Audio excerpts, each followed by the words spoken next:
Burgundy, Franche-Comté, Besançon. We started the day feeling very confident. By mid-morning, we were gently stuck. Not dramatic, not distress call stuck. Just the kind where you stop moving and quietly rethink your steering choices. And that's when it clicked. These canals, the locks, the markets, the fortified cities, they weren't built for tourists. They were built for power, for trade, for control. And we were floating straight through that history. They handed us the keys to a self-drive barge. No captain, no crew, just a short safety briefing and a cheerful, "You'll be fine." To be fair, the boats are designed that way. Low speed, stable hull, responsive steering, forgiving, because canals, they're not lakes, they're engineered corridors. We eased forward, tree-lined banks, roots holding the soil in place for centuries. Beyond them, vineyard rows climbing the hills in neat geometry. Nothing in Burgundy is random. Those slopes were studied, soil, drainage, sun angles, generation after generation refining Pinot Noir and Chardonnay. The engine hummed softly, conversation lowered. Water does that. It recalibrates you. Sarah looked around and said quietly, "This feels peaceful." I said, "Let's earn that." By mid-morning, we met our first manual lock. Approach speed matters. Too fast and you overcorrect. Too slow and you drift sideways like you've lost conviction. One of us stepped ashore with the line. Bow secured, stern secured, the gates closed, the chamber filled. And suddenly we were rising, lifted by a system perfected in the 18th and 19th centuries, long before railways moved goods across France. The first lock, slight chaos. A brief rope confusion, a small bump that sounded louder than it was. A very quick, yes, that was intentional.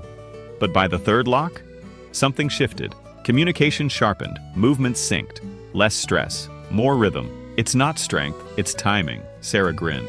We're basically professionals now. Let's survive lunch first.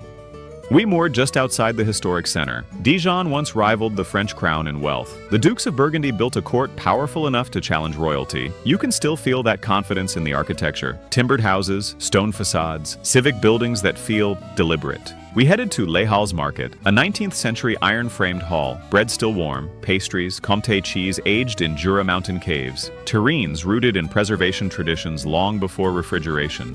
And here's the thing. Markets like this flourished because of canals. Goods moved efficiently, regionally, reliably. We weren't just sightseeing. We were floating through economic infrastructure. Lunch back on board, compact galley, efficient. Until a passing boat created a wake and suddenly we're stabilizing a cutting board like we're defending a thesis. We moved lunch to the deck. Bread, cheese, still water. Canal travel rewards patience. As the canal widened toward the Saône River, steering felt easier. But shallow edges remain, drift slightly off-center, and you meet sand, which is how our earlier confidence gently grounded itself. There's a very specific silence when forward motion stops. Reverse slowly, shift weight, correct, no drama. These canals were built assuming humans would make mistakes. Now, that's good engineering for you. This is boating country. Fuel docks, water refills, repair support, not flashy, just capable. We topped up tanks, adjusted our mooring technique, now significantly improved from the morning's learning experiences. From here, we entered the Canal du Rhône au Rhin, and the mood shifted.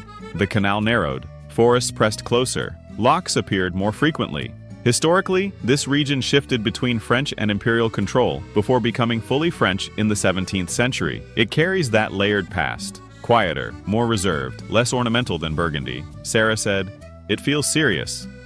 I nodded. Yes, like it doesn't need applause. We tied up beside open grassland for the evening. Dinner from our Dijon provisions, simple, minimal prep. Cooking on deck, long views over still water. When movement slows, awareness sharpens. The river Doubs forms a near-perfect loop around the city. Above it rises the Vauban citadel, 17th century military engineering under Louis XIV, built to secure France's eastern frontier. We entered beneath fortress walls, small barge, massive stone defenses. The contrast was striking. We docked, walked the old town, climbed to the citadel viewpoint. From above, the river's full loop revealed itself. Our boat sat quietly below. So, in one day, we had navigated locks, provisioned from historic markets, cooked on board, crossed regional identities, and floated through centuries of strategy. But before we close, here is today's question to ponder on. France has one of Europe's most extensive inland waterway systems. Historically, what was the primary purpose of canals like these? A. Tourism and leisure. B. Military ship movement. C. Commercial transport of goods. D. Irrigation. Drop your answer in the comments below. Want to see if you're climbing the leaderboard? Visit quizzes.gamaflare.com. The adventure continues. See you tomorrow. Now, let's spin that prize wheel and find out who's getting their hands on today's treasure.